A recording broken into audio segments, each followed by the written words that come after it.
Masud Hossain into the studio from AusIMM. It was underground, fancy. Underground mining. Absolutely. What were you doing underground that was fancy? Putting Brady's bags, moving pumps and moving toilets on the ute from A to B. Really loved it. Look at you I go. loved it. Yeah. Why did I love it? Go. Because that was giving me money. The James Bond car. What James Bond car? The BMW that So you're wasting your time with me, mate. I haven't even opened the bonnet of my bloody Hilux out there, eh? I know, I'm not a car guy, mate. I wouldn't know brake pads from fucking anything else. I even drove a Ferrari. Okay, that would be cool. Halfway through, I got scammed. By who? By a Spanish lottery sweepstake. So I went to Harvard in Cambridge, stayed there, studied leadership there, and then I did a subject in Chile, Santiago. I did international business over there and law, and I also did in Fudan. I went to China in Shanghai, and I studied international marketing and economics. I had 3 businesses that I started on the side, and I sold a couple of them as well. Nice. One of them was meat printing business. Oh, sorry, what? Meat printing business. Printing meat. Yeah. Mate, let's drill into AI uses and where you see it going in the future of mining.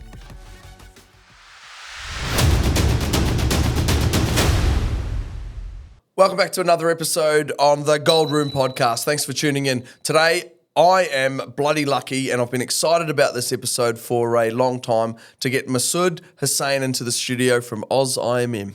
Thank you very much, mate, for turning up. Thanks, Josh. Thank Bloody you for ripper. having me. Mate, look, as you know, we always start with a life in the times. So take me back to the early years and what inspired you to push to where you are today. I was born in Kuwait. Yep.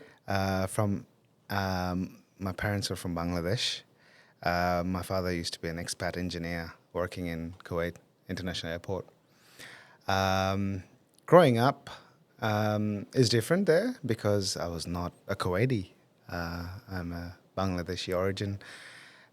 So over there, they've got systems of a very different system. It's called the Kafala system, where the rights are not with the employee or the people. You have to be sponsored by your employer to live there and do everything. So I finished my high school there. After that, when I was 17. Tough growing up in Kuwait? At the time, 80s and 90s, it's different, right? Oil is everything there, right? That was the main production. Everything was just oil money there. They've got classes and citizens, different classes and lifestyles and everything out there. But for me, we were considered the third-class citizen because we were from Bangladesh, Sri Lanka, Philippines. I grew up studying with students or other country children from Philippines. Like Sri an Lanka. international school? International school. Yeah, okay. Yeah. So I wouldn't blend well with the Kuwaitis at the time. Of course, different now, but there was a bit of a segregation out there. And that was challenging growing up there, but that's okay. And then after 17, my dad was figuring out what to do with me. And I was the last one in the whole family out of 3 siblings. Yep. My older siblings are all gone away. So one was in Bangladesh, the other one was in the US. In 2000 or 99, it was a question mark as to what do I do? What's my future? What am I gonna do? And I decided I wanted to go overseas to study. Did you know where? No. And I didn't even know, I couldn't even go back to Bangladesh after when I was 18 because the law is when you are 18, you must be owned by somebody else. Owned by somebody else? That's called the Kafala system, right? Yeah. So you have to be owned by an employer. So my father was owned by the minister because he was to work for the Ministry of Civil Aviation, right? My mom was a spouse. So it's owned by, so owned but not a slave? Kind of. Explain that to me. Explain that to me, the kafala system. The kafala... Is it Muslim? No, it's a kafala system is all of the Gulf countries actually have that. Saudi Arabia, Kuwait, UAE, Qatar. Yep. I'm not sure how much. You must have seen that in the FIFA World Cup in Qatar, there were a lot of conversations around, okay, how are they going to... Drink alcohol. No, not drink. Yeah, well, There was a lot. I remember that. yes, that. But how are they actually building the stadiums and how the slavery works over there? So modern slavery did not, it was not to the point, because they use the slaves or slaveries or the workers and labor from Bangladesh, India, Sri Lanka, Philippines, Indonesia, and Africa, because wherever they can actually arbitrage the labor, and that's where basically they got their labor from. So growing up, so I guess Kafala system is more around you have to own your labor. So you come into the country, you can't do anything, and you can't leave the country without the permission of your employer. That's Kafala system, right? People will be shocked listening to this. I'm shocked. I'm shocked. Imagine doing that. So they do that here. People come into the country and someone takes their passports. Yeah. And then they work. Oh, you wanna talk about No, I passports don't. going away? You You need to just Google Kafala system and it'll just come up on the United Nations councils, and you will see a lot of stories about that in the Gulf countries. But I'm not saying the people are bad. Yep. It's just the system. You have to be owned by something. Okay. So the entity owns me. So my father was like, okay, you're either going to be, a friend of mine. So my dad used to be he's a chief engineer at the time, right? But his limit and threshold was that. He couldn't do anything more beyond that. Why? Because he's not a Kuwaiti, right? Unless you're a Kuwaiti, you can't go and you don't get any promotion. Simple as that. Full stop. There's no ifs and buts about it, because the decision maker has to be a Kuwaiti citizen.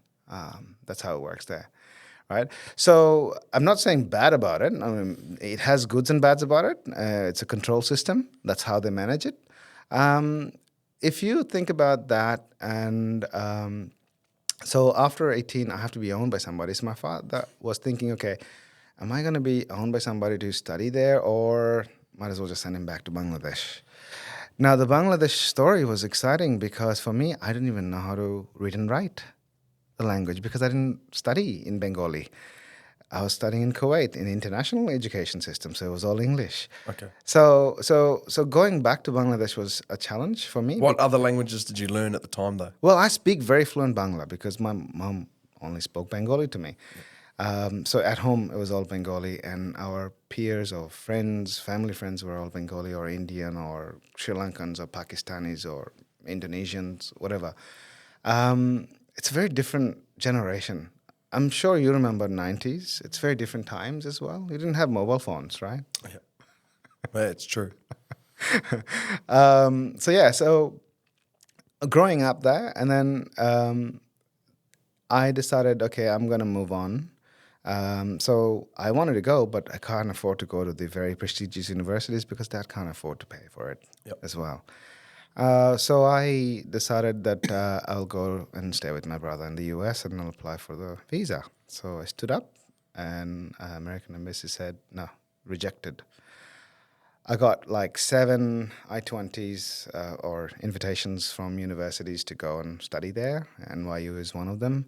I was going to go and study aviations engineering, avionics. I was my fan. I was growing up, I would love to learn how to fly a plane, right? So I didn't do it, so I ended up just doing flight simulators all my life. So that's what I did.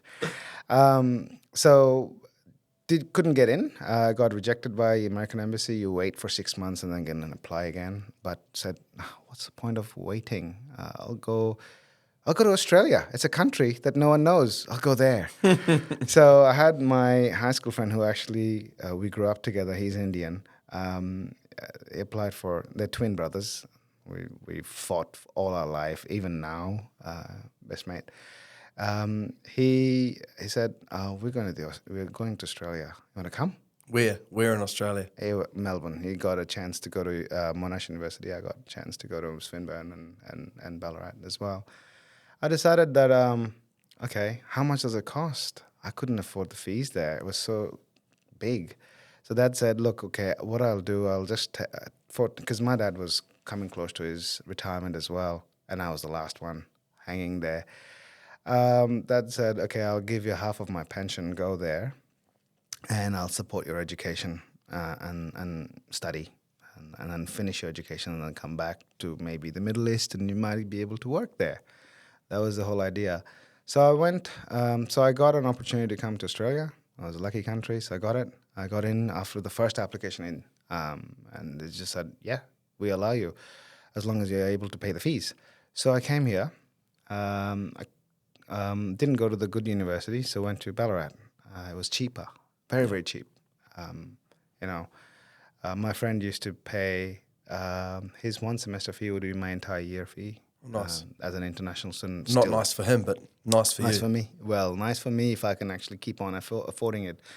So all that happened. So I came here 2001, and then Twin Tower fell behind me. Wow. And by the way, I got rejected because of my name ends with Hossain. Yep. And also, if anyone looked at your internet search history and all the flight simulations, that's probably fucking not going to get you in the country either. Unfortunately, I was not there to actually fly into the Twin Tower, right? Anyway, so I came here, and then Dad retired. He fell a bit ill as well, and then he went back to Bangladesh, retired. Yep. Unfortunately, he started getting very ill with his kidney disease, and he died 6 months later. Sorry, mate. Anyway, so he gave half of his retirement pensions to me as my tuition fees. Half. What about the? Well, it was not too much though. To be honest, half is very little. If you think about it. But I'm just thinking about your siblings. Yes. Oh well, they were all gone. They were all married and old. Yep. So they were supposed to help me out as well. My brother was supposed to help me out. My brother and Dad said you should look after him, etc. As his duty. Did he? He couldn't look after himself as well. Mate, just make sure you send a photo of him so I can put his photo into this I ended up episode. helping him too. Yeah, but he nice. did help me. And I'm not going to say no. I'll tell you this story coming. So I came here. So I started studying. Halfway through, I got scammed. By who? By a Spanish lottery sweepstake.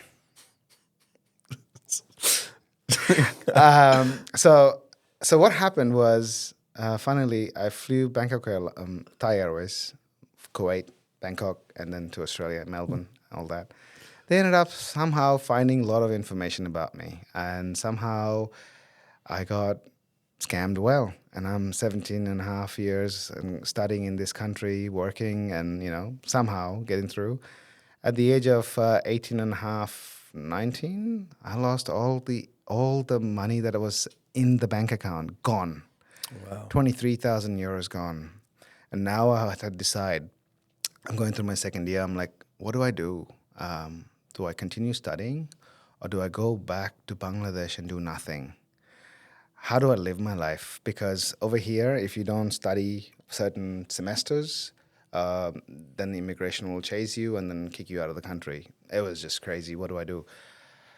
So I called up my brother. So in between, my father passed away, so I went and buried him, and then came back, and then I had to make myself real. Now I have to think about what to do with my life. No support. There is no shoulders, no angels to help me out in any way. I'm just like one of the thousands of international students studying at that time. After studying, after I'm able to get through the semester, I was like, I have to find a work and somehow live my living. So I was already working at the time. I was working called Safeway. I don't know if you know Safeway.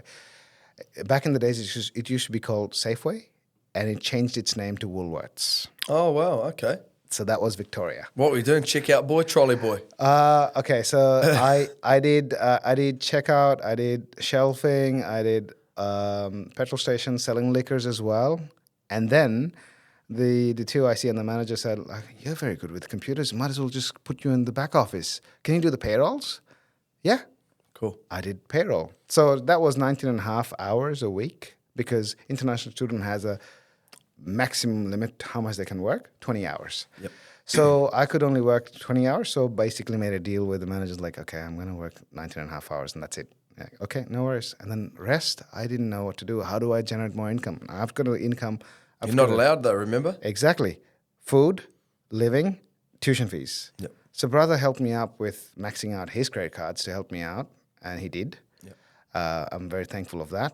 For at least a year, he pulled me, and after that, I managed to get out, and I did from 3 o'clock in the morning to 6 o'clock. Worked in an abattoir, moving meat into the car, putting it in, and then weekends I used to go and clean car in Melbourne. All the wheels, fancy cars.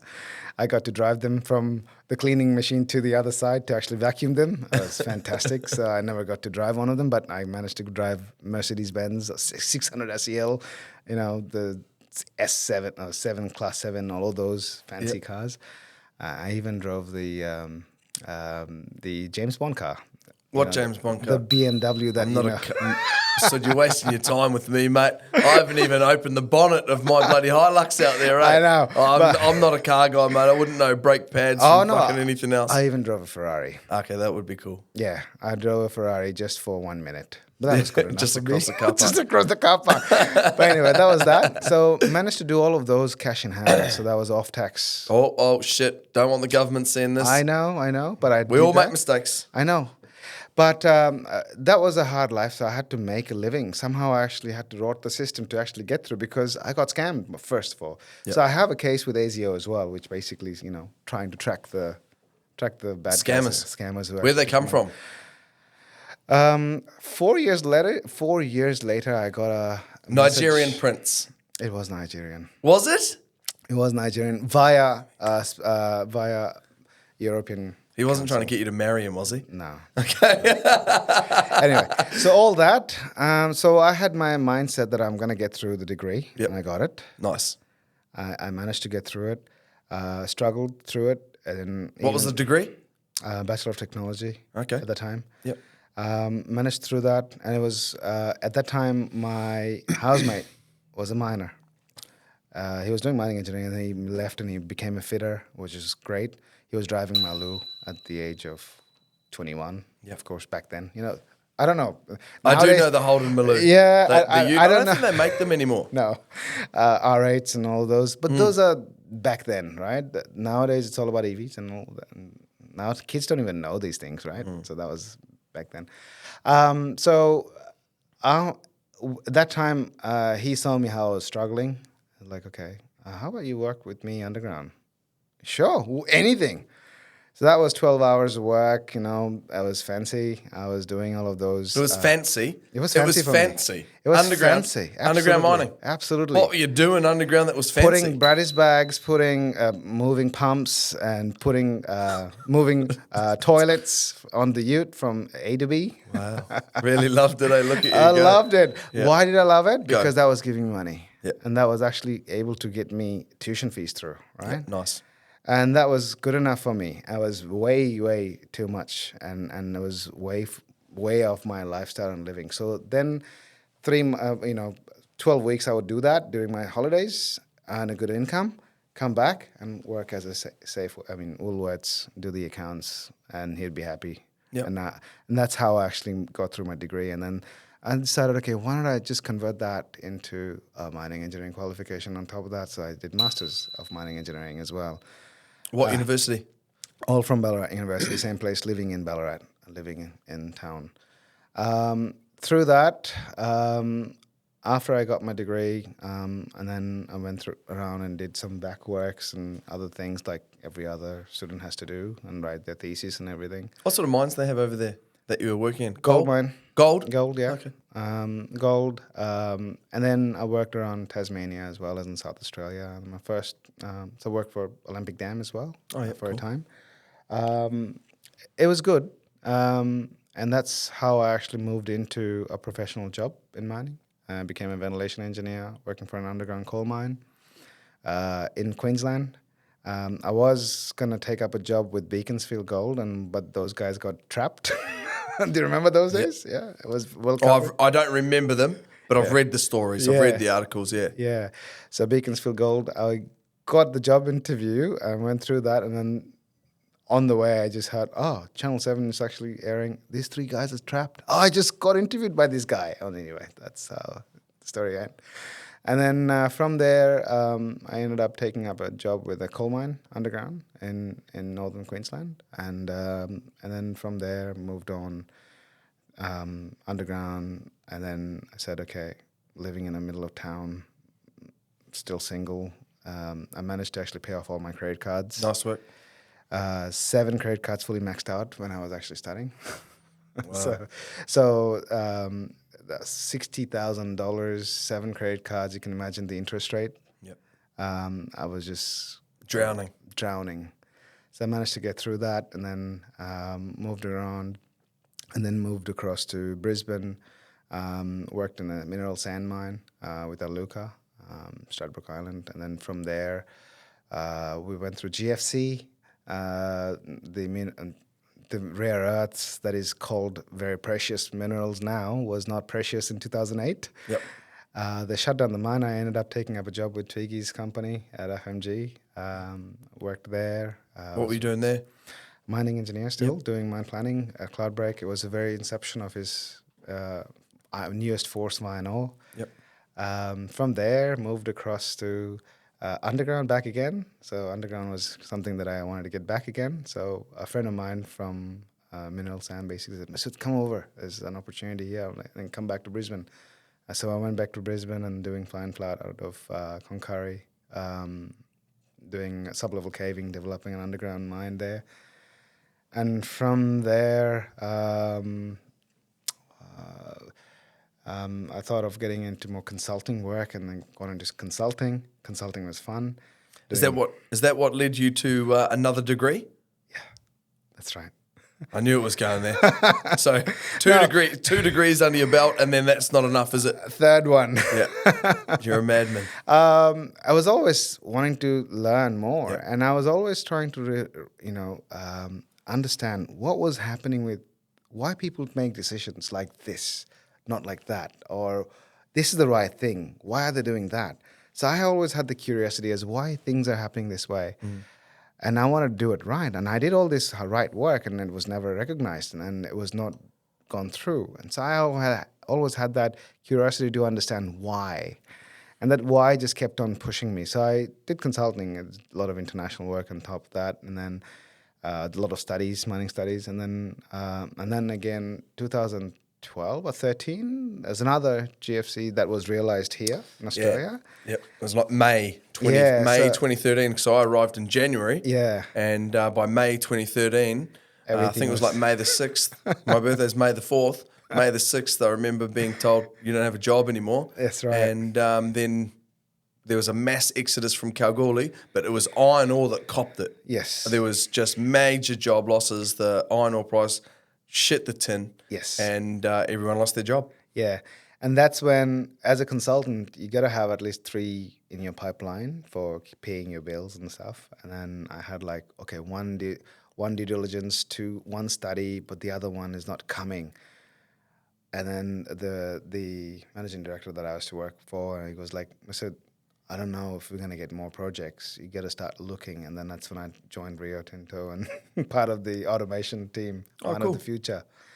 So I was hired, and then was doing a lot of interstate fly in, fly out from Brisbane across to Pilbara, doing the Moldy operation, just doing the operations planning.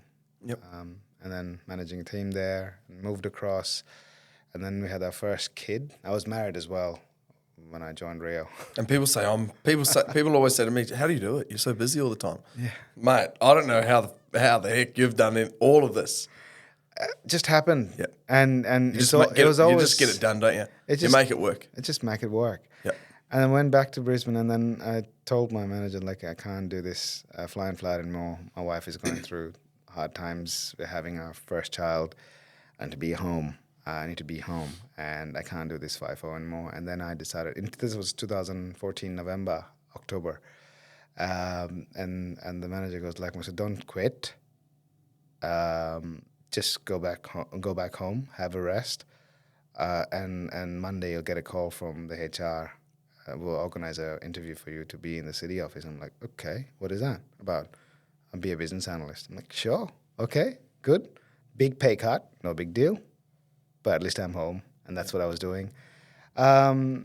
did business analysis for a bit, and then a lot of business development, corporate development for the aluminium and copper and a few other minerals business. Moved across to, and then a lot of people were moving away, and then and there was a restructure that happened, and then a lot of the commercial team was moving to Singapore. Okay. And I said, okay, went back to technical services doing studies, and then I was doing studies, and then in between having the first child, I decided, okay, I need to study more, so I did an MBA. In Australia, like Yeah. via correspondence? Yeah, no, in Brisbane, face to face, University of Queensland in Brisbane. Wow. Did my MBA from the business school there. It took a long time, part time. Was this the Harvard? So yeah, there was part of that. So there was 3 subjects that I did in exchange in different country. So Did you have to go there to do that? Yeah, it was all in person. So I went to Harvard in Cambridge, stayed there, studied leadership there, and then I did a subject in Chile, Santiago. I did international business over there and law, and I also did in Fudan. I went to China in Shanghai, and I studied international marketing and economics there. It was all part of that part of the program. MBA? Yeah, MBA. And that opened my mind up, saying that, okay, there is so much more to learn. Once you start learning MBA, and when you actually learn this wide way of doing business, you start questioning everything after that. You go crazy. Yep. So I decided, okay, I'm going to become a consultant. I prepared. I used to lead the consulting club in Brisbane, and I was very excited. I was doing a lot of case studies every day. You get a case study and you do a lot of financial analysis and strategy around that. I moved on, and then I studied. I said, okay, I'm going to go and join a consulting firm.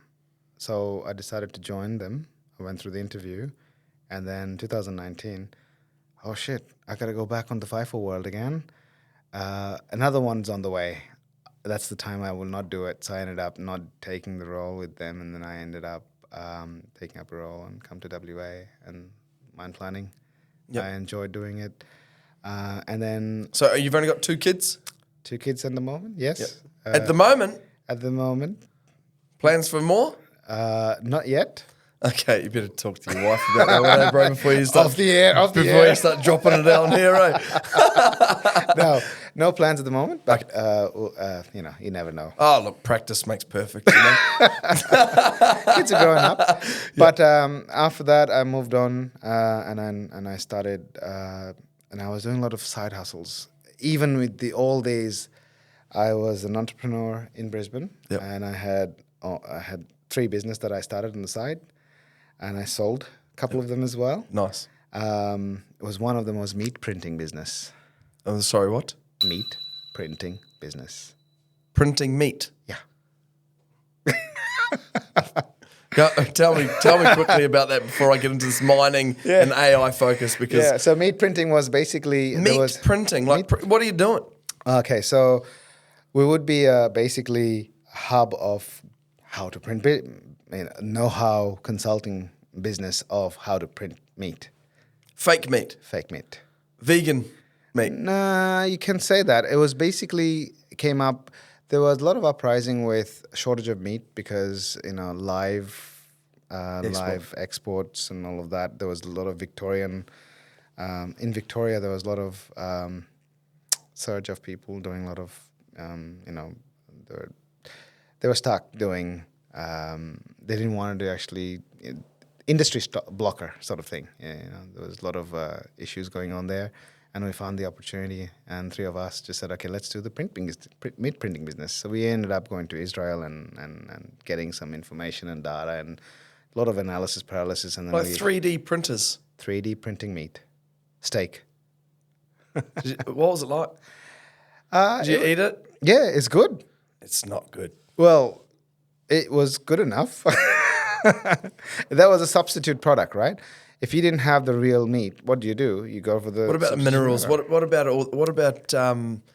did it cut like? You cook a medium rare fake steak? It works fine. No. It tastes It tastes like what?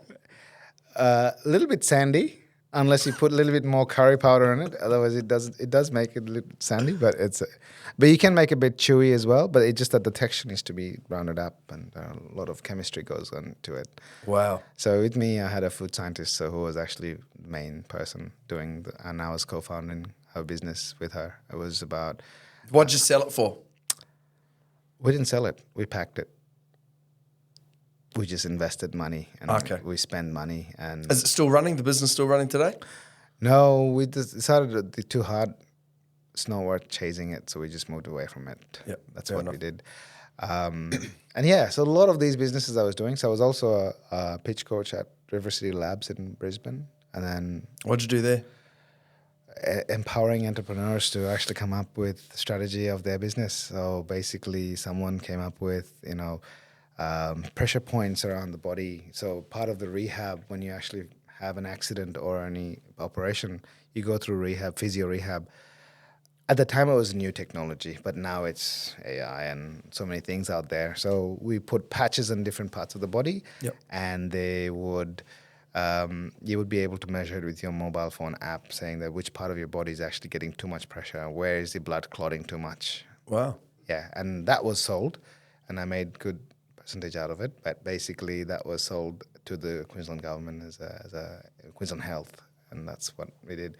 So all of that with mining knowledge, or mine planning knowledge, right? So, and that's when I said, okay, I'm going to do a lot of these work here in Perth, and that's why I'm part of Space Cube. I'm a mentor there. Yep. I'm also vice chair at ECU Business School for the Marketing and Entrepreneurship Course Design Committee.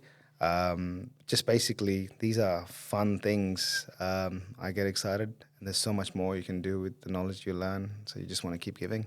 Yep, that's fantastic. Mate, let's drill into AI uses and where you see it going in the future of mining. AI is your co-pilot right now. Yep. And it's up to us to use it or not. We should use it. We should. Absolutely, we should.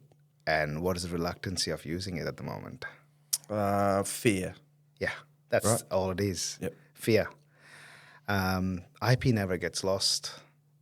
It never gets lost. Yep. Somebody else will create another business, but it'll be not your business. It'll not be your thoughts. The way you think about something.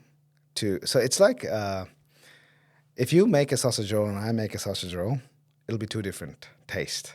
Yep. If I make a pie, you make a pie, it'll be two different. It'll never be the same. Yep. Because our mindset, our thinking is different. So it'll always be different. So that's the thing that we need to really take into consideration. Like IP is not a big deal, you know. But anyway, that's one of the things. Next big thing, I would say AI really needs to be considered at workplaces, especially for mining engineers and mine planners and production engineers. They should be using this on their day-to-day. Every director of an organization should be considering it as well. And you know, it should not be a threat for the organization. It should be actually incorporated part of the next set. Otherwise, you'll be left behind. What about security though? Because you know, like if you've got an LLM and it's not correctly incorporated into the business, and people are just using it throwing all their data into it. Yeah.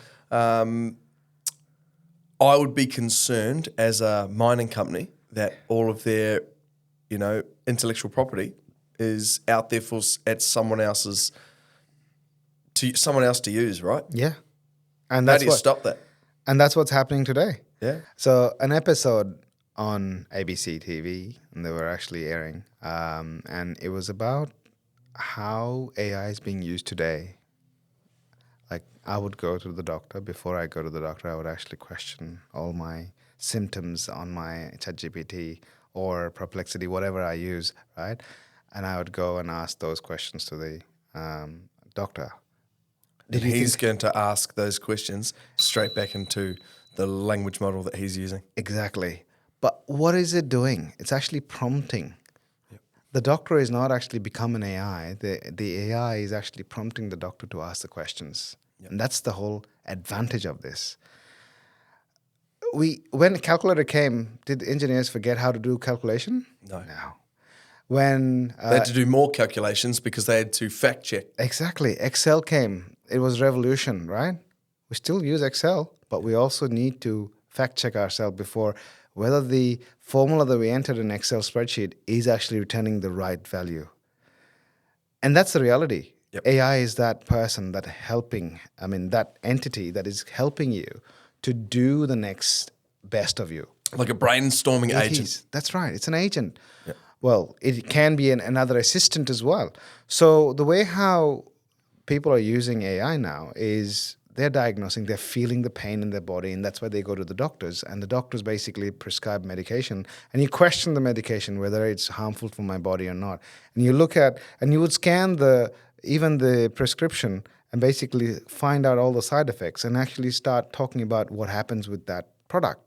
And AI is actually helping you, whether it is true information or false information, but at least you're getting some information rather than believing the blind.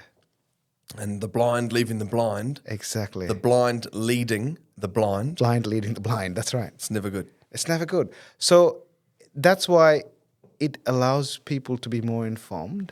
And I think even mining engineers or mining can really be revolutionized with this kind of technology. Of course, it's not replacing the people, but it is revolutionizing the way you think. Like, for example, a graduate engineer who would actually stand up to work and here you go and do mine planning and design work. The time you take for teaching and giving them knowledge, you can actually get them, you still give the knowledge, but you actually give them more ability. So let's say you in an underground stope, or if you're open pit, one or the other, you projected a pit and then it came up, the string was a bit out, and then you end up projecting wrongly and you didn't even realize it. But AI can actually assist that mining engineer as they're designing that pit, that proper angle and proper geometry is taken into factor, or geotechnical issues that is taken into consideration before they actually press the go, and that's it. Here you go, senior engineer or principal engineer, go and check my result if it's right or wrong. Yep. It's an enabler. But the thing is that, are we there yet? No. Even the software companies are not even doing anything around that space. I'm sure they're doing work. I mean, at ChatGPT, a lot of this coding practice and agents are helping. They're trying to develop something, but it's not what is required now at the industry. The industry can actually help itself rather than waiting for someone to create a new software to be deployed to them. Instead, they can actually do it on their own. So empowering. That's what I was talking about earlier. You don't actually have to use LLM. You can use this is quite recent. Yeah. Someone from Silicon Valley said the future is not. It might be that NVIDIA bloke. Yeah. Someone said LLMs are gone. Yeah. It's an SLM, a small language model that's capable of, my brain, maybe about, I think it's 1 billion computations, equations, without having to go into that never-ending large language model, which is so expensive. And it only gets better from here. Yep. Right? What it gets better is that if you listen, I wouldn't say, I would request your podcast listeners to actually go and read a book called The Singularity is Nearer. Of course, I'm not saying the world is going to end tomorrow, but Singularity is Nearer is written by a scientist from MIT. His name is Ray Kurzweil. He talks about how technology has evolved. He's been keeping the monitor on and checking for the last 60 years as to where technology has evolved so far. And he was predicting 2050, but now he's predicting 2030. I just finished an audiobook called The Innovators, where it started from a lady who was using an abacus and then started doing calculations, and she came up with the first or the thought of the calculator, and then obviously what was possible thereafter, and then it goes all the way through. I think it's a Walter Isaacson book. Yes. It's phenomenal. Yeah, it's absolutely phenomenal. And there's so much to think around that. Like, the technology has evolved so much. It's actually enabling us. It's actually not gonna kill us or anything, right? But singularity has another consequence as well. The consequence is, how do we actually keep people employed? What is the economy going to be like? And that's when my other aspect of me comes up, like, and we should really start talking about universal basic income. And that basically it gives dignity of people who are living in the country. And they are not going to be, I mean, if they work, the minimum payment is there. And the next set after that is basically where you actually do more for earning a little bit more than what you need. I think there's some countries around the world that currently do this. Who is it? Is it Sweden or Switzerland? Switzerland tried it. Sweden. Has it worked? It was a 3-year trial that did not get through the people. So it failed. It failed. Yep. But that you were trying to be really diplomatic about that. Yeah. Well, then, if you think about it as well, why did it fail? Why does any policy fail? Because people didn't get behind it. Exactly. Right? If they That's were why behind most things fail. And same thing, any innovation. Either it was never going to work, or people didn't want it to work. Think about automation in mines today. So why does mining automations, we say, it's going to be productivity improvement. Is productivity improvement going to give me the dollar value that I need? You'd hope you were working towards it. And productivity does not give you the money. Productivity translates into a money, definitely, but productivity does not give the money. For example, there's a really good book, a good person actually talked about, is called The Goal. It's the most easiest book you can ever read. It's almost like a fictional non-fiction book. It's called The Goal. The Goal talks about, it's by Elliot Goldratt. And that basically excited me to actually learn more about Goldratt's Institute and then learn about theory of constraint and Six Sigma and all of those. So that basically got me excited, and I was reading a lot of them. And I was also a member of that institution for a bit, and I was a volunteer working for that. Six Sigma? No, a TOCICO, okay. Theory of Constraint International Community Organization. And they talk about bottlenecks and constraints. And I'm sure you've talked to many people who are around that. I mean, where does flow stop in a pipeline? And that is a constraint, and that's a bottleneck. And you have to unconstrain it so that the flow carries on. Mm-hmm. So why am I talking about that one? Is basically it's about that. Productivity does not really create value. The goal talks about value is to create money, not productivity. So replacing a human and putting a machine, and a machine is actually overpowering something, then the back end, the inputs and the outputs will be suffering because the process is too fast. The machine is too fast. The flow of the front and the back is not as fast as this one. So your bottleneck is actually the machine, not these two. Yep. So that's the concept, and that's basically where it comes back to, is that how technology is going to be our enabler, and we should really use it more. The more you have user behind it, is the more you can actually get leverage better. That's what, out of it. When I went to the AusIMM AI and mining event, that's something that I really took home, is that mining's AI is not just going to stop people working or stop people getting a job.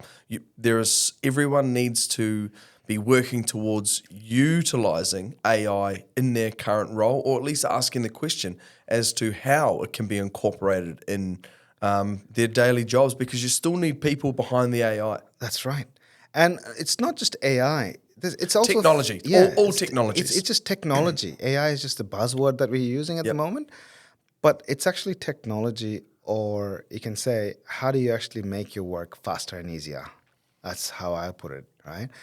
What is a dashboard? I remember individuals who would actually just create Power BI dashboard with a static Excel spreadsheet. And they call it's digitization, and that's their power. They would be powered by just say, I've got a fancy dashboard that actually does this. But the fact is, it's got a static back end, which actually doesn't do anything. So what's the point of creating? Nothing. You spend all of that value All right. Value, when I say the cost that was sunk by you employing the IT person to create your project, your dashboard, to a back end, which is only a simple spreadsheet.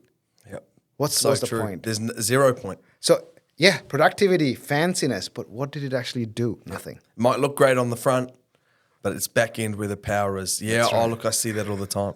Oh, speaking my language, brother, that's awesome. Yeah. So it's just that perspective. It's about how flow happens and how do you actually create value? How do you make money? And how that money is transferred a different orifice. Yep. You can call it that way. How do you see the role of AI impacting the workforce in the next 5 years? Yeah. Big. Let's just stick with mining. Okay. Mining. It depends. Again, how big are you as Mine an planning. organization? Yep. Yeah. Are the big boys using it? Is Everyone's using BHP, Rio? Are they, from your experience, are they all diving right in? They're all trying to, but the question is how they're actually trying to is the question. It's a very large organization. To making any change and change management in play to make a change happen or transform an organization, such as a large organization like that, takes a lot of time and a lot of effort, right? So maybe mid-tier mining. Mid-tier and the small Should be the miners target. should be the target. Even the small ones should be actually starting with it. Yep. And that's how I look at it. Because they have the ability to empower their engineers. So for example, a small mining company would have like probably 1 or 2, 3 mining engineers and a couple of geologists or a few geologists in the field. They would just have this fancy idea with a lot of opportunity. So what they can do with it today, they can get their law, they can get knowledge of how to get permits, how to get what should be their planning process, what should be their they've done Drill program. drill programs. Yep. So I remember when ChatGPT came out a couple of 3 years ago, when it was big thing, right? ChatGPT 2 or ChatGPT 1. One of the geologists I work with came up with drill patterns using ChatGPT. So he basically gave all the information about the terrain, uploaded the terrain, basically came up with what should be the patterns and distributions based on the ore body design and the structures, and that was the output. This is now 3 years ago, and he used that. But that job, that time, would cost us as a business $60,000 to employ a consultant who would take 4 months to do that drill design and giving it back to us. That should be the pattern you should be using. And that was language... $20 USD at the time, did the job for him. Yep, amazing. So that was a cost-saving initiative. Now, that's for a large organization. If it was a small organization, can you imagine that geologist, what he can do more with it? Yep. And that's the thinking. I mean, you need to be your subject matter expert to use this technology so that you can ask the right question, you can prompt the right thing so that you can actually get the right answer. At least if you feel iffy and questions, it's not right, I think, then you do your checks. Even just get a second or third opinion. Yeah, and you just do checking. So, how do you do error capturing in a spreadsheet? That's how you do it. You do a calculation one way, and then you check in the other way, and then you third check again, and then you ask somebody else, can you just check peer review my job? Yep. And that's how you do it, right? And that's the same process. You're asking that Copilot to help you. Like, Copilot is there today. Just think about the plane that we're flying today. The pilots use autopilot to take off and land. I thought that was the only thing. I thought that was the only thing left that pilots did was land and take off. It's the opposite. You did. And it's only during real. a very nice sunny days when they actually use this. Manually landed nowadays. That's when you feel it. Thank God I'm not a bloody pilot. I've got it all bloody backwards. But there's so much of opportunity in mining. We can actually leverage this. Yep. So you can actually talk about what should be your supply chain like. Who should be your procurement for this? How do I actually put together a proposal? That's a little name drop for CTL, mate. How do I get the contracts in place? So all of this, a small miner can actually start looking into it immediately straight away. Yep. And start scoping different aspects of it. Some things would be missing. And you go to a consultant, hey, can you do my due diligence for this? What am I missing in this for my submission of this permit or that or this?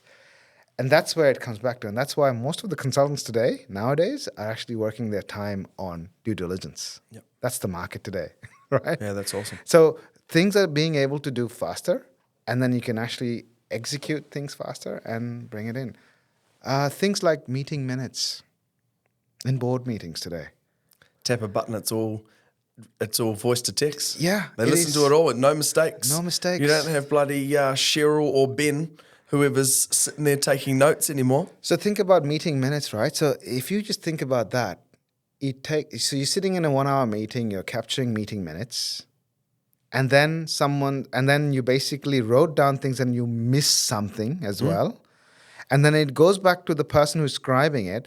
It's their level of understanding, knowledge and level of understanding is how much that meeting minutes will actually contain. And then that'll get proofread by somebody else saying that you missed out that one. And how much of time we're talking about this? Around 4 hours of 1 hour meeting is Who's just going to meeting remember? minutes. Who's going to remember those parts from And that? then the action comes out and then it gets reviewed. So 4 hours gone. Yep. A meeting minutes now with the AI is scribing. You say, this is my template to the AI, and basically AI will actually help you create and fill in the meeting minutes according to the templates you actually want. Yep. How cool is that? That's amazing. So this is a technology that it's there today. Things is going to get better from here on. And how do we actually keep on leveraging this? You got to keep using it. Exactly. And if you just think about a graduate as well in the industry, what they can do, will they feel threatened with AI? No, they should be with it.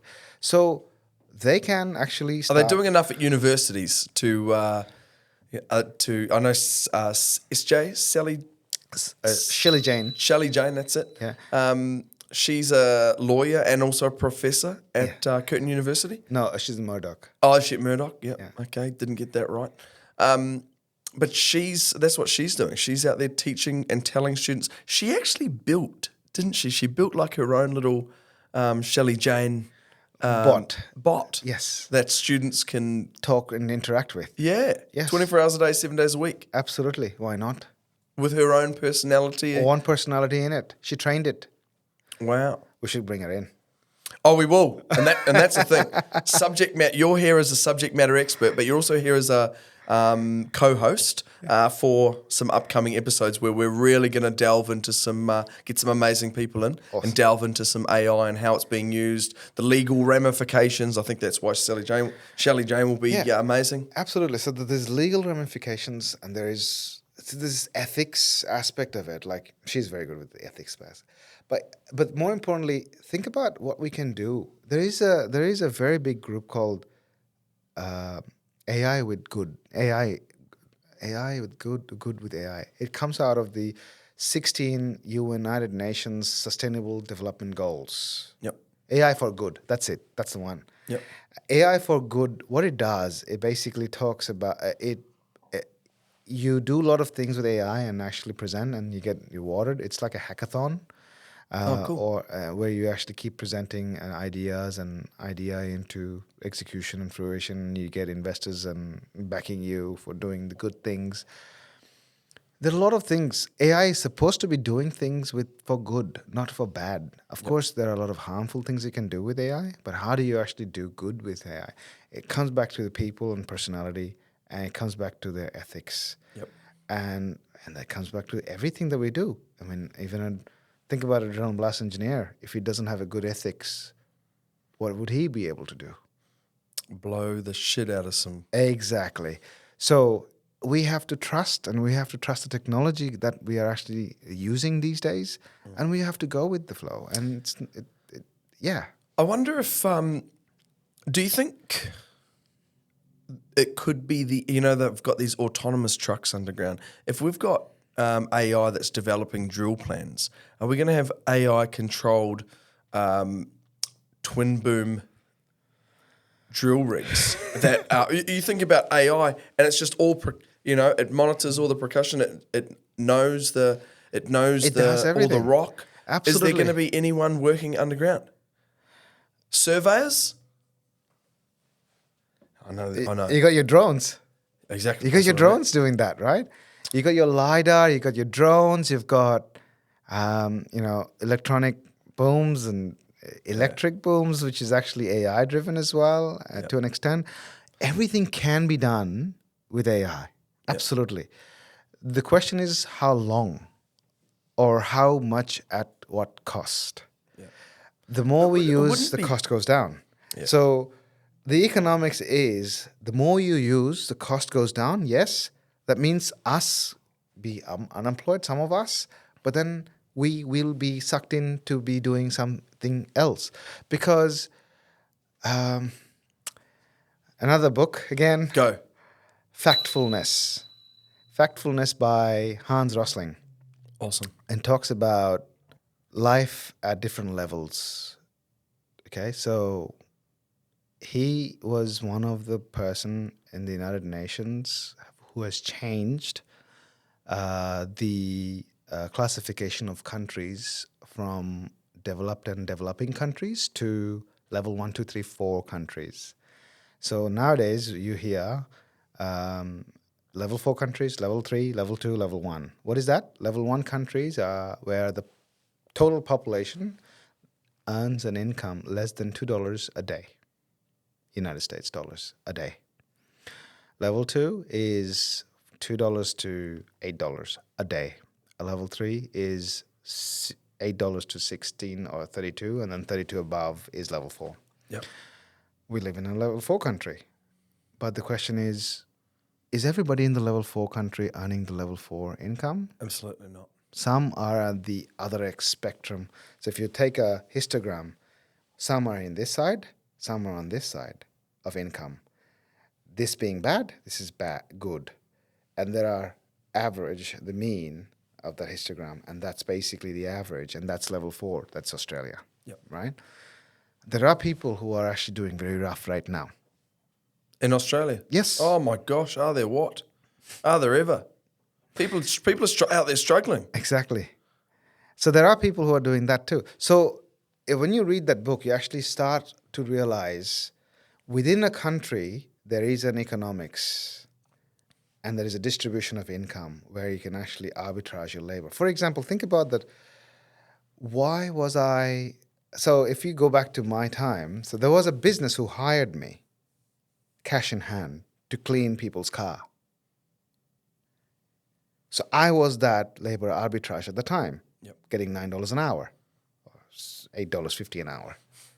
Close. Right? So think about that, right? So I was the disadvantaged one. He was the advantaged one who made money, or she, or it, right? So what I'm trying to get to is that income distribution is different in every country. So someone using a higher technology would not have the same capability of using that technology at the lower end. But some can use ChatGPT Pro version, and some can't afford the Pro version. Right? So because if you're on a small income, to actually play with ChatGPT 5 now Pro, where is the money?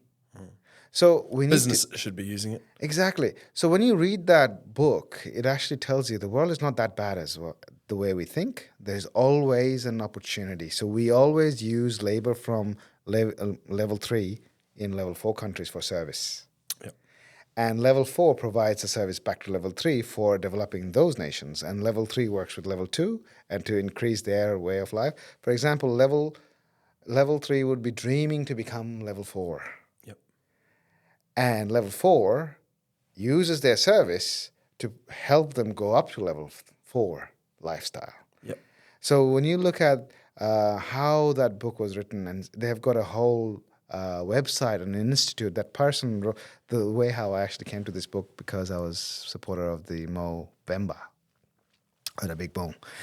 That book came to me because the author of the book, his dream was to actually publish the book and make sure he reads it before he dies. He was suffering with prostate cancer. And his deathbed wish was to actually ensure this book is published so that he can actually, leave the world in peace or whatever. Yep. So he that was his wish, but he fell ill halfway. So his son and daughter actually managed to finish this book and then basically read it back to him. And that's how this whole book, Factfulness, comes in. Wow. Very inspirational book because it actually talks about countries of the world.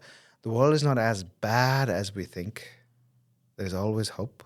Yeah. And that's how we always help someone who's underprivileged than us, to help them be privileged so that they can leverage us and we can leverage them. And that's how economics work. If you looked at the world today, Yeah. I wouldn't personally believe that's the case. We're seeing some horrific things in the world. It's war-torn. It is. Right now. I actually asked someone the other day, because I'm not very smart, I said, at what point... You're very smart. Thank you. You ask questions.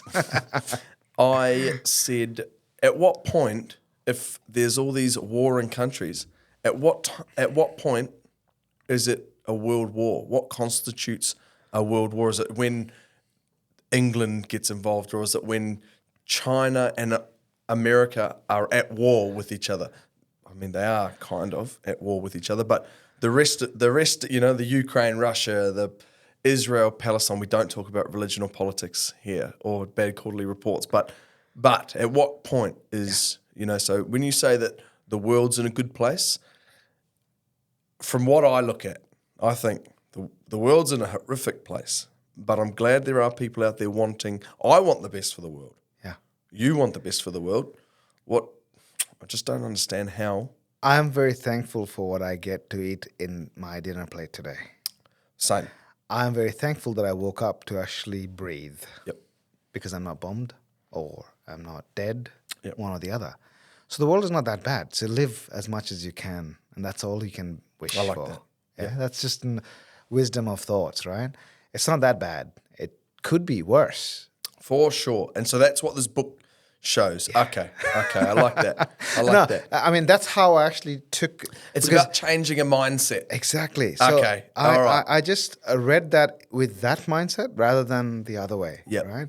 I mean, the world is... For sure. I don't wake up in the morning and think about warring countries. I wake up in the morning and think exactly that. Yeah. I wake up in the morning and think, fuck, I've got a lot to do today. Yeah. But I'm happy to be doing it. Yeah, because you're still breathing. Exactly. You could be off next minute, yeah, but you're breathing. Yeah. You could be dead in a car crash, but you're alive. I hope not. Exactly. My driving's not great either. And that's the whole idea, is that you have to be thankful for the moment you have, and that's how we can just live by. Now, that's just wisdom of thoughts, but more than that, what I'm trying to highlight with AI and technology and economics and the world and the global politics is that it's not the end of the world. We still live by and we still get by and we just do as much as we can. And bad happens, shit hits the fan. That's the world. That's how we live in it, right? But we need to do good.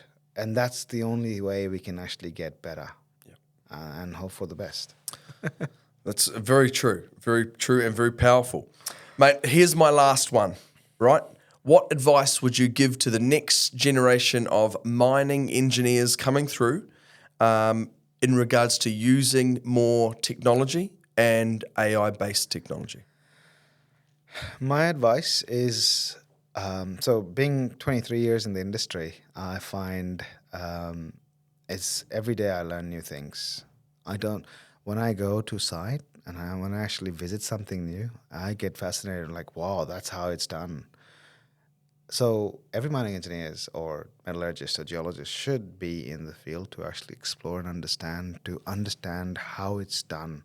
If you don't understand the process, if you don't actually experience the process, you can't understand the flow. Yep. And if you don't understand the flow, an AI can't really fix the flow because you are the one who actually gave the input to actually make the input happen. You have to right questions to it. Yep. You have to have the observation mindset, the analytical mindset of looking at a problem and try to solve that. But if you can't solve it, you ask AI to help, definitely, but it's you who are going to always use it. So the idea behind that is we should always empower ourselves to be more entrepreneurial and to be always questioning the whys, and that basically enables us to be better. and I had Pentium 1 when I was at university. Now it's, I don't know what the computer processing power we use. I can't even remember. I don't even know myself. Exactly. i10, i9, I don't know. whatever. Right. So this processing power is it's so much you can do. I remember the floppy disk. You press a button, you wait for the floppy disk to be loaded before you can actually eject it and then walk away with it. That's my assignment. Here you go. Yep. What is that one with those with the little sliding Yes, skill? Yeah, that's okay, it. I do. Shit, even I remember that. Wow, So that was we're my going first. back. That was my assignment, right? So I basically gave my assignment on a floppy disk. Yep. And then I emailed, and that's how it worked, right? Yep. So technology evolved, but we have not stopped being curious as a human being. I don't think we ever will. So mining engineers should start using more and their daily work, daily planning, design work. Fact check yourself as you work because you can actually get better with that tool. Yep. And then empower yourself. And then, of course, leaders need to empower engineers to do better and be able to think outside the box. Because if you don't experience outside, then how do you know this is the solution to the problem you're solving? I have also been, so part of my consulting work, I also consult with farming and agriculture and horticulture and importing things. That allowed me to appreciate more of the process in mining. And I think that's the mindset you need to bring in. Everything is reciprocal. Everything is possible. It's at the end of the day, what are we doing in mining? We're making money out of something. Yep. It's the idea is to make money, and how do you make money? That's how you keep growing your ideas. Whether you're drawing a line, writing a schedule, project management is becoming more automated as well. Critical parts are becoming easier to find as well because AI will enable your part finding. And those are the things that we need to be empowered for and, encouraged to actually do more with it. Software companies will improve, but I think we can do more outside the software to actually enable as a patch and advise the software companies, hey, I need these features, and then they will start making money and charging more money for it. But that's different. Yeah, that's a topic for another day. Exactly. Maybe we can get Marco in to go over that with us. Sure, absolutely. Well, Masud, thank you very much for joining me. I've learned, as per usual, I'm always learning something. It's much appreciated you coming and spend the time with us. Thank you for having me. Look forward to getting you back as a bloody co-host with me. Why not? Cool. Well, thank you very much for tuning into another awesome episode. We're going to be getting Masud back to run through some other guests, and he'll be an amazing co-host and bring some intelligence into the studio. Thanks very much for tuning in. See you later.